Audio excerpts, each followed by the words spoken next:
Hello book besties and welcome back to my YouTube channel. I have been planning this video for what seems like forever, but it is finally time for me to sit down and film it, so here we go. Every time that I post about bullet journaling on my social media, I always get a ton of people asking like how to do it, what supplies to use, how I started, all that kind of stuff. So here is my beginner's guide to bullet journaling. I'm going to tell you the supplies I use, from like the journals that I buy to pens and markers and colored pencils and all that, to how I pick my spreads, how I keep up with bullet journaling, and all that fun stuff. So if you're interested in hearing about all of that, then keep watching.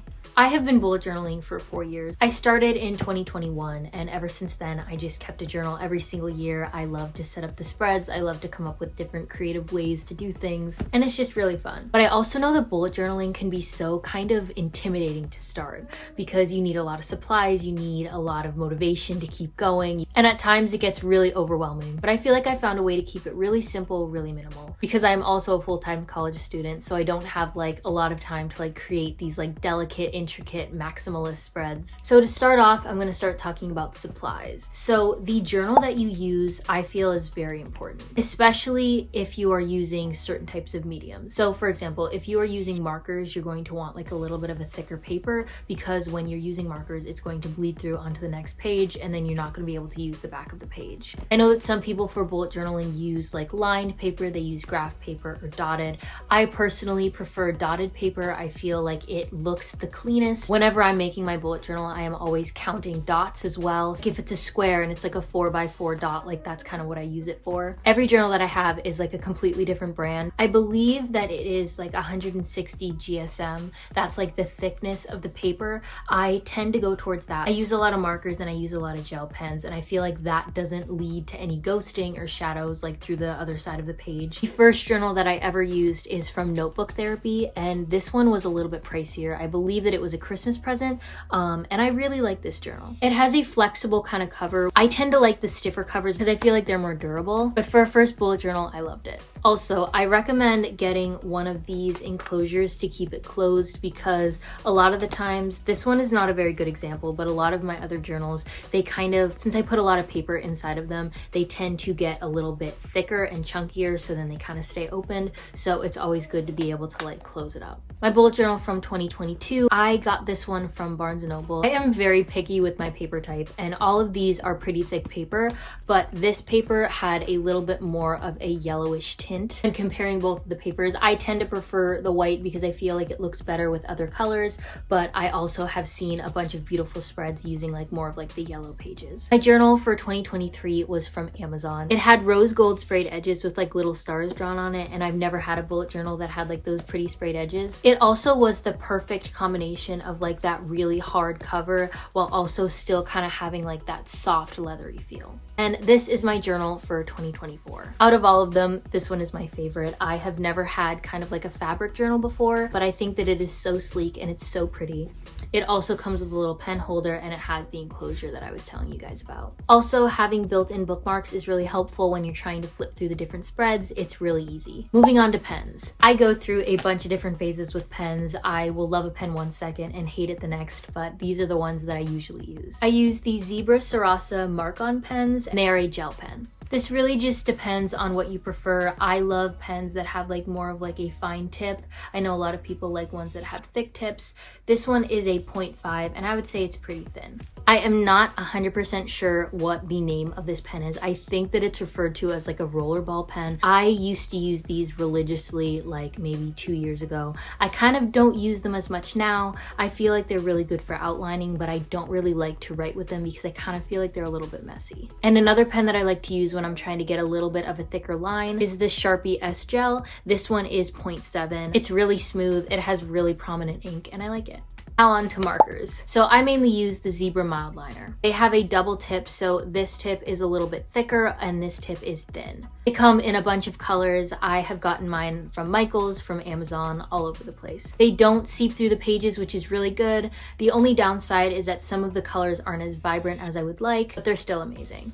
The other markers that I like to use are the Tombow ABT markers. They are water-based markers, and they also have a double tip. So this side can either be really, really fine, or you can press a little bit harder to get it a little bit thicker. And this side is just like your stereotypical marker tip. I have come to prefer these because I feel like the color is a lot more vibrant and they also do not seep through the pages. Their black marker is like a staple. I use it in almost every spread. Then we have colored pencils. I recently just started using colored pencils. For the past 3 years that I've done bullet journaling, I stuck to markers and I didn't do anything else, but I really wanted like a softer, lighter look to it, so I invested in some colored pencils. These ones are from Amazon. I thought that it was a pretty good deal. I don't remember exactly what I paid for them. I thought that it was under $10, maybe a little bit more. There are 72 of them and it comes in like this really convenient packaging, which I really love. There are so many colors and they're really good quality. Those are my main supplies for bullet journaling. I also use washi tape and I will use paper, but I kind of get those from all over. I know I just got a pack from Hobby Lobby. I get packs from Michael's, Amazon, kind of anywhere that I can find. Stickers are the same thing. I will get them from Amazon. I will get them from Michael's, Hobby Lobby,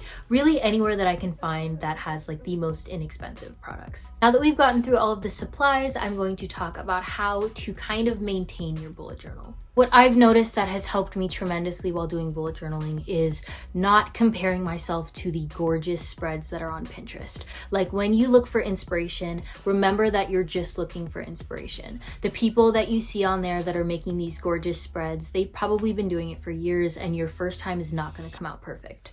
It did not for me. I wanted mine to look aesthetic and vintage and just adorable, and they didn't really come out like that, which is okay because I ended up learning what I liked and what I disliked. My main tip for keeping motivation is making sure that your spreads are simple and they're achievable. Maybe you're someone who would want to fill out like 20+ trackers. I've seen a lot of people do that. Or maybe you're someone that only wants to sit down and maybe have to do like 3 or 4. My best advice is just trying to find something that works for you. Now on to this year's. I am the most proud of how this one came out. I feel like this year is going to go really well because I really tried to accommodate my own needs and what I wanted from the journal, and I found what I feel like is going to work for me. Starting out, I made a page that has a Polaroid of me that I took on Speak Now Taylor's version release day, and I also put my name. I made the cover page. This was heavily inspired by Pinterest, but this was the first time that I used like colored pencils in a journal. Then I kind of did another cover page that just says 2024 and then all of the months. I absolutely love this page. This is a favorites page. I filled it up with everything that brings me joy, everything that makes me smile, all of my favorite TV shows, favorite movies, favorite artists, all of that. And then I made a You Are Loved page. I went through all of my social media, I went through my comments, I went through my messages, everything, to find some of the sweetest things that really made me smile. Then I did a When Did I Last page. This basically reminds me of all of those things that I know need to get done that I might not remember the last time I did it. The next page that I did is a social media growth page. I decided to do it because I think that setting goals are really good. Even if you don't hit them, it's still good to try to achieve something. And here we have my 2024 wrapped. Inside of here will be all of the TV shows, all of the movies, and all of the books that I've read throughout 2024. Starting off, we have the movies cover page. I used a little bit of a mixture of markers and colored pencils for this one, but I really like how simple and minimalistic it is. I'm only going to show one of these pages because I have like 8 other pages that look exactly the same. But basically, I'm going to be printing out little tiny pictures of all of the movies that I've watched and assigning them a star rating. The same goes for TV shows. I kind of wanted to make this like Friends themed, like the Friends TV show, which is why I put all of the different multicolored dots in the middle of the letters. And I also really like how this one came out.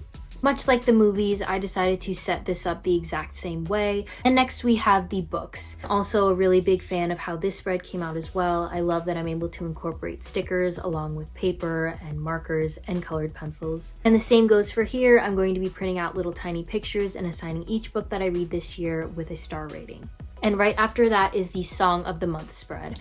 I did not follow through with this as much as I would like to in 2023, but I really like how this spread came out, so I'm going to try to remember to do it every single month. And then we have the year in pixels. So first up, we have a day tracker, and this tracks all of my days, whether they're amazing, good, okay, not great, or awful.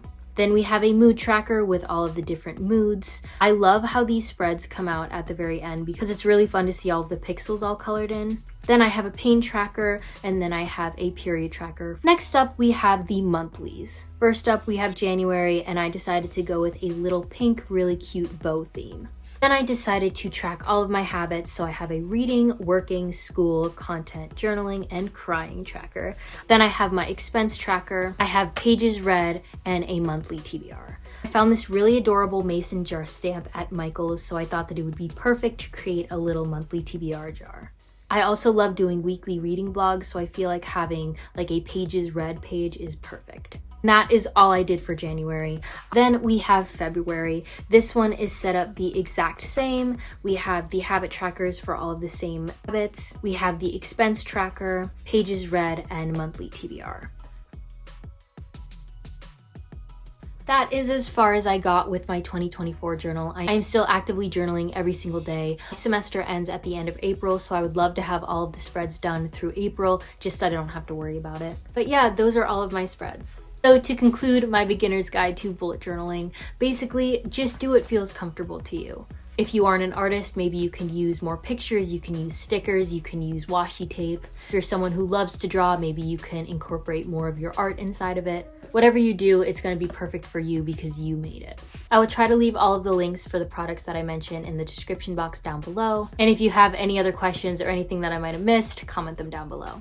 As always, if you'd like to connect with me on my other social media platforms, you can follow me on TikTok at heartfelthan, on Instagram at the Heartfelt Library, or on GOODREADS at heartfelthan. I hope that this helped, and I hope that you fall in love with bullet journaling. Thank you so much for watching. Bye.